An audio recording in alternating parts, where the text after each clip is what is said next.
So itong 8 laws of health na ito, kasama yung rest, at kasama rin dito yung pagtitiwala sa Panginoon. For example, may problema ka, may God ka naman eh. Kaya nga binanggit sa Matthew 11:28 eh, come unto me, all ye that labor, and I will give you what? Rest. I'll give you rest. So it means kung may problema ka, for example, may problema ka dahil may utang ka, hindi ka makatulog, kalimutan mo na yung problema mo. Hayaan mo na yung mga problema, yung nagpautang ang mga problema sa'yo. Basta willing ka na magbayad. Pero kung isipin mo nang isipin yan, napupuyat ka, magkakasakit ka, lalong hindi mo mababayaran. So bakit hindi mo idalangin sa Panginoon, nabigyan ka ng kakayanan para kung mayroon man nagkasala sa'yo, ang gamot dyan, you must let it go. Parang ganito, Dok eh. Pinapatawad na kita. Ayan. Kasi pag meron ka tinatawag na forgiveness, ang gang eh. Sino bang hindi nagkamali? Opo. Tayo ba hindi nagkakamali? Kaya ako, ayokong pinatatagal eh. Kaya nga kami ni Mrs. kahit may edad na kami, kuminsan may mga a little bit misunderstanding. Hindi ko kaya. Ayoko matulog nung ganun. Pupuntahan ko yan. Gaganunin ko na lang. O nakangiti na kami dalawa. Eh kung mataas yung pride namin dalawa, eh sinong mahirapan kayo din? O nagkasakit? Dok, sana makahanap din ako ng ganun, ano? Eh sino yung mamumroblema? Ikaw din. Opo, O, tama. Saka pinay-pray yan. Ang misis ko, nag-pray talaga yan.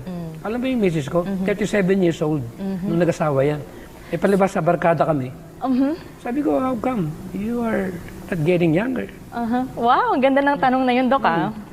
Okay. We are close eh. Kapit-bahay kami. Oh. Sabi niya, hanggang hindi ko nakukuha yung binibigay ni God. Eh, ano ba yung pinipray mo? Eh, sabi niya, yung hindi umiinom ng alak. Eh, alam niya, hindi ako umiinom ng alak. Dahil 7-day Adventist ako. Born ako eh. Sabi ko, delikado ito. Mukhang ako yata ang crush nito. Dok, parang nag-assume ka na nun, tinanong pa ako. Oh. Ano pa? Tinanong ko pa siya, ano pa? Sabi niya, hindi umiinom. Hindi naninigarilyo. Sorry. Eh, hindi rin ako naninigarilyo. Eh, wala rin hilig akong lumabas sa gabi. Dahil hindi man ako mahilig sa disco eh. Ingay-ingay nun eh. Yung pala yun ang gusto niya. Hanggang nahalata ako palang pinupuntirya. Nako. Ikaw na pala yung pinapanalangin. Ako pala yung hanggang sa kaming dalawa. Pero ang point doon, kahit may edad na, hindi siya nag-isip na late na. Kaya ikaw, kahit medyo may edad ka na, don't worry about it. Salamat, God Dok. will find a way for you. Ayan, pinapanalangin kita. As long as you are willing to be patient. Ayan, salamat, Dok. Marami napapasama yung nagmamadali eh. Opo, totoo yan, Dok. Yung mga Rush. nagmamadali. Yes, yung mga nagmamadali.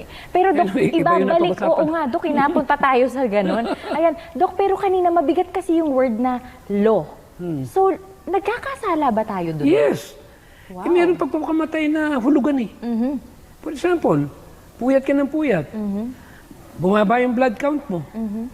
At siyempre, pag mababa yung blood count mo ko, bababa yung volume ng dugo mo, mag-iinit yung heart mo. Di ba yung water pump?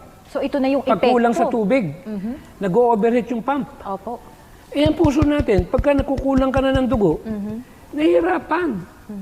Kaya yung puyat na yan, talagang killer yan. Kaya ako, pumunta rito sa probinsya, ito palang negative ion, itong mga release ng oxygen sa kapaligiran, ng puno ng kahoy, nagpapaantok pala yan. Oo, kasi nare-relax. Pag nasa kamay nilaan ka, puro positive yung nakukuha mo doon, hindi na negative ion, ano nangyayari? You are actually destroying yourself. Kaya yung mga nasa Metro Manila, I'm sorry. I am not trying to patamaan. Pero kung gusto niyo lumusog, ang sabi ng ating propetisa, get out from the city. Wow. And started during 1902 pa. Ang tagal na. Eh, samantalang time na yun, ang linis pa ng city. Kaya ako kung tatanungin, kung gusto niyo magkaroon ng kalusugan, eat low sa health. Wow. Kasama dun yung fresh air. Ayan, tama, no? Yan yung wala tayong magagawa. That's the way the Lord wants us to be. Dok, ulitin lang natin, no, yung 8 laws of health. So, nutrition, Nutrition. exercise, water, sunshine or sun, tapos Temperance. temperance, yung air, tapos yung rest, and then trust in God. Ayan, di ba? Kompletong-kompleto, Pag no? sinabing trust in God, ito yung faith eh. Bahala ka na, Lord. As long as I am cooperating with you. For example, may sakit ka. May sinabi rin sa Exodus 15:26 na sumunod ka, sundin mong utos ko, aalisin ko yung karamdaman mo. Sumunod ka muna. Hindi po pwede yung gusto mong pagalingin ka, dalangin ka ng dalangin. Eh, dito nga sa Counsels on Diet page 26 Opo. Dalawa pala yung dalangin Isang nakakarating sa langit, isang pinapakinggan, at isang hindi naman napapakinggan. Dok, gusto ko munang malaman yung hindi napapakinggan. Yung gustong gumaling, pero yung 8 laws of health, ayaw sundin. Okay. Tapos yung good news naman tayo, Dok. Yung pag sumusunod ka sa 8 laws of health, dahil gusto mong gumaling yung sakit mo, papagalingin. Ay, nako, Dok. Gusto ko na mag-vegetarian, Dok. Yun ang